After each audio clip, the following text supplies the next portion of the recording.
Hey, Thrand here. Hi, this is Eldgrim. This is the reply back to ThuleanPerspective and Lindybeige or Lloyd. They said that Eldgrim felt extremely confident behind the shield we had because there's no way a throwing blade or spike, like a shuriken or even a heavy one, could possibly go through it. Well, I mean, they were correct on that. What we used for a shield is extremely tough. I mean, I can stab through it with a two-handed spear. I think it goes through the hurricane. That's marine plywood. Right, it's marine plywood, and it is old. It's been tattered, laying out here in the weather, but it was designed not to rot, and it's 3/4 inch. So, I mean, it's thick stuff. So when I was saying in one video with some of the spear thrusts were going in 3/4 inch, they were going almost 3/4 inch. There was like a little membrane holding them back where it didn't quite go through. And on the Lindybeige reply video, I mean, we needed that 3/4 inch plywood. I mean, oh, definitely. I wasn't throwing full force either in the video. If you look at some of our videos where I'm testing stuff from flying steel, you'll see I penetrated metal. I mean, although not deep, an inch or half an inch or something. I penetrated metal with throwing spikes like that.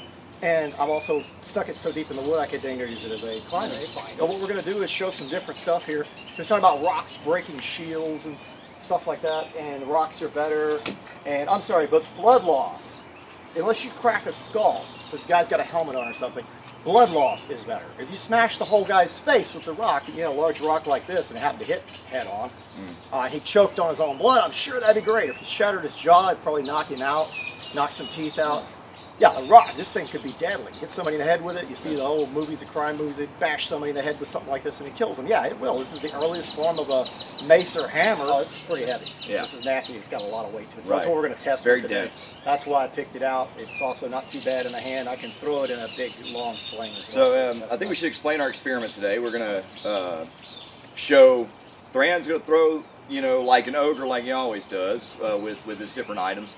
And the biggest point we're making here, our thesis is bleeding. That's the most important thing. I'd rather throw this at somebody and hit them anywhere and cause bleeding than hit them with a rock somewhere that's not going to break bone or not going to cause any kind of bleeding. These can cause bleeding. A lot of times these spikes were actually sharp. This is the type of taper we've got is more for throwing into wood in practice.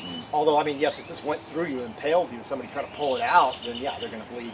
Oh, even if it's still hanging in you, you ain't bleeding out, man. The oh yeah, pain. There's going to be some bleed when it starts bobbing and stuff, yes, just because it'll start stretching the hole. So like they said on Rambo, victory by attrition.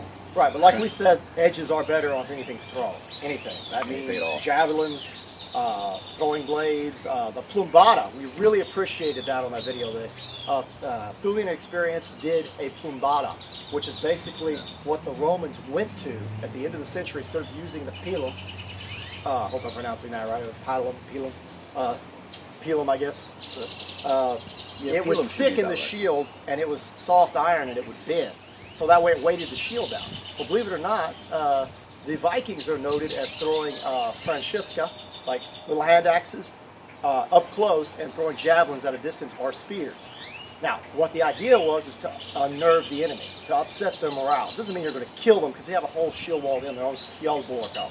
So what would happen is you throw a volley, just much like the Romans. There's people who have compared the Roman tactics to the Vikings and tried to decide that since they had certain shield wall formations like Svinfilki and stuff like that, the swine formation, that they might have had some people from Rome or mercenaries early period that had moved there and taught them this. But I don't think that anyone had to teach anyone anything. I think years of combat and training and skirmishes with each other, you would develop these techniques. Paleolithic people probably started off by throwing stones before they got up with their stone spears and started fighting. Well, before they even started making flint tools and later compound tools, they probably had something like that to bash an animal's head in. And we're not putting you down. We're saying, yes, if I picked this up on the field and somebody was there, I would definitely throw that out. But we just want to see the difference in what the rocks do and what our throwing weapons do and the difference between the javelin, the spear, and the spikes today.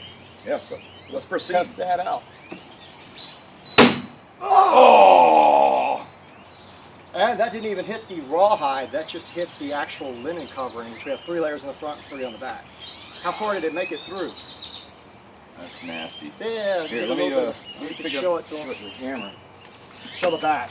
Yeah, that's what they need to see. That's about what it did. Now, yes, that's in your shield, and this would be hard to get out.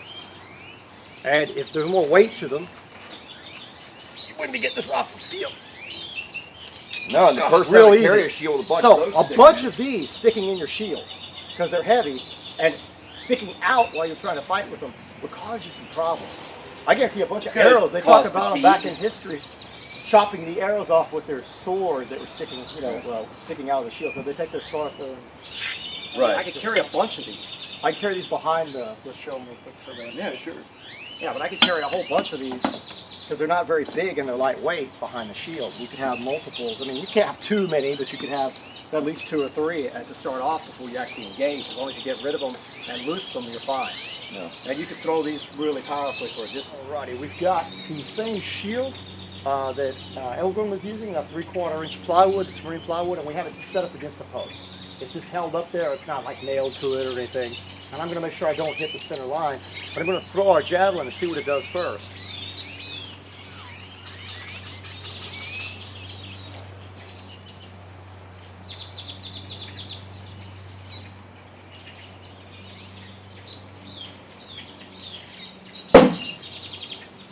Nice. Damn good throw, Thrand. Tell you what, why don't y'all come with us and take a look? And did not hit over the post in the back. Did not make it through. It did not make it through. Still, that's a deep penetration. Oh yeah, this screws somebody up. They're definitely right about these doing more damage. But this is not a person. A person, this would go all the way in. That's about a almost 3/4 inch, not quite. It almost made it through. But yeah, that's impressive. All right, we have our spikes, the heaviest ones we have.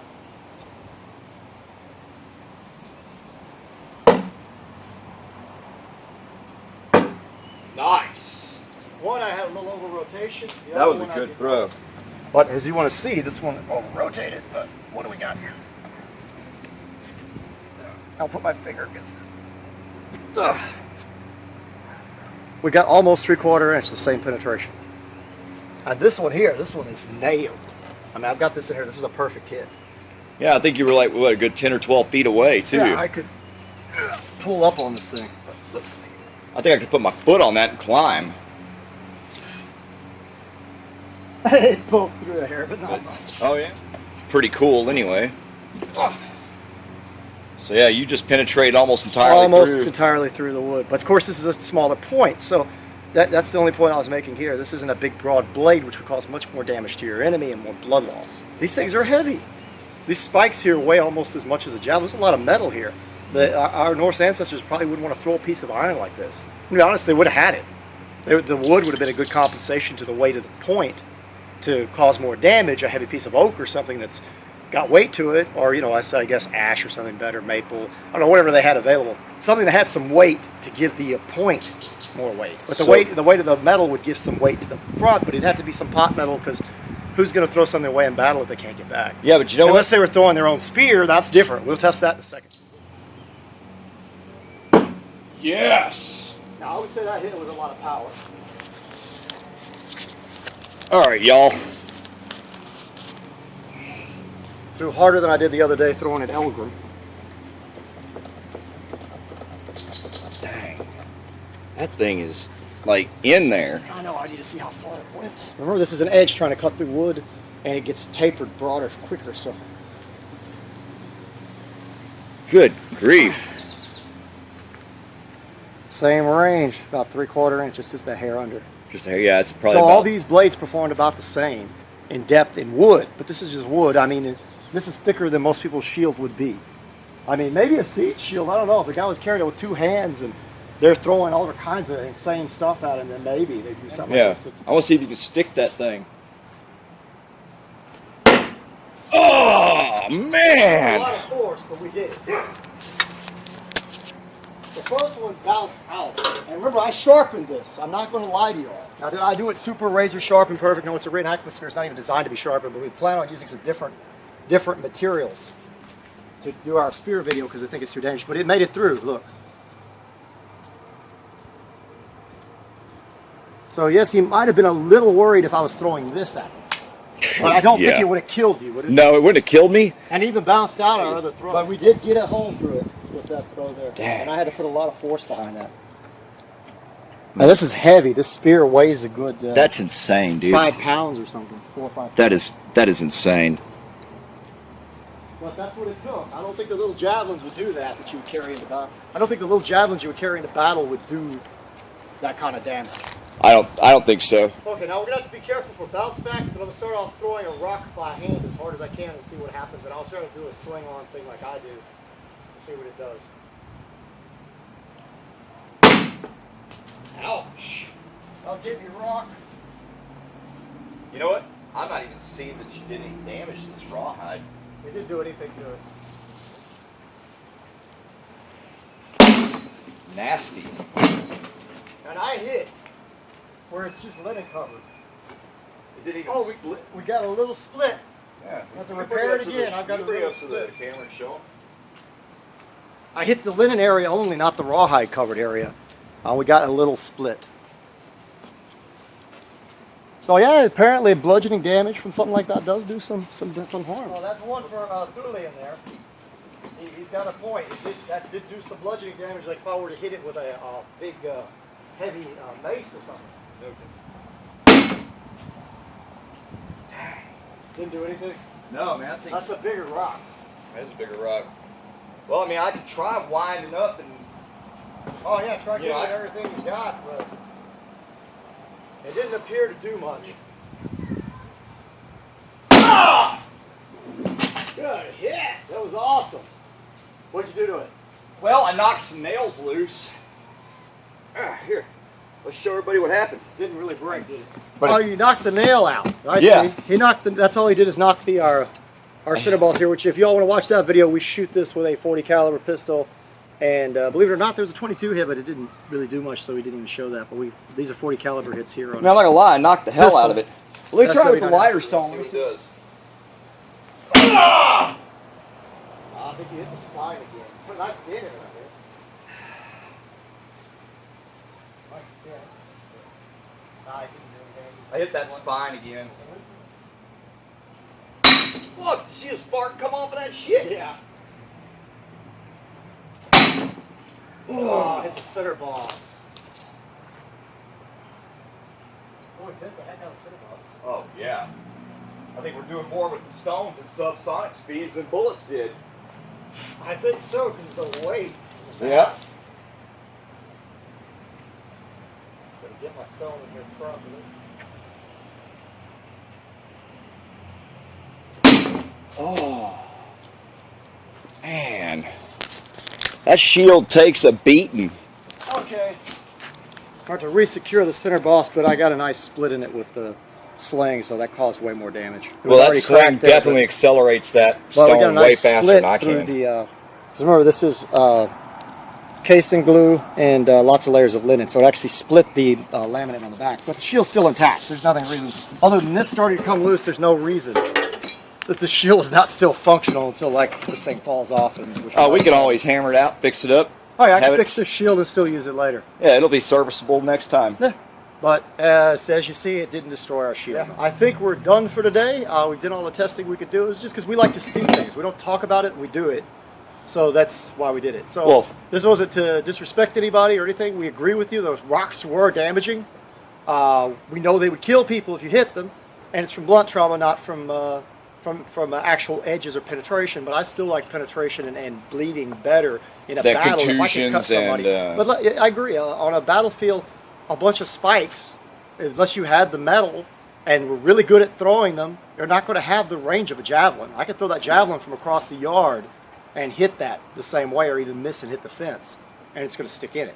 Whereas the bow shuriken have to be thrown properly, or the spikes have to be thrown properly. You have to judge your distance. I mean, it's a different thing altogether. I could see the Japanese using them because we do find nails on the battlefield. We believe were fashioned to throw in battle if they got a chance to do it. A reply to Lindybeige and Thuleanexperience. So, thanks for replying to us, guys. This wasn't to say anybody was wrong, but it's to explain that no, he wasn't less afraid because I could have been throwing javelins. He'd have been just as safe. Unless I was throwing a big spear like that, and then he might have been a little... We're just verifying everybody's opinions. And no, I don't think the stones on that, we didn't even test it on that. On the marine plywood? Marine plywood, because I don't think it'll do anything. I've been throwing sling bullets at that and everything else, and I can't even get anything through it. Although the lead did get about a 1/2 inch to a 3/4 inch piercing up there. Subscribe to us, like us on Facebook, subscribe to us on YouTube, And we may be having a special coming up with a crossover special with Zombie Go Boom. Oh yeah, I'm really excited about that. Yeah, we're excited too. We've been watching Chuck, Zombie. He's all for it. So. Yeah, we've been watching Zombie Go Boom since the Deadliest Warrior days, for a long time. They've been up for a long time. Yeah, they've been around for a while. We will actually do something with them if we work everything out. We're working on it right now at the current time. Yeah, anyway, it's in the works. Farewell. Farewell. Thank you.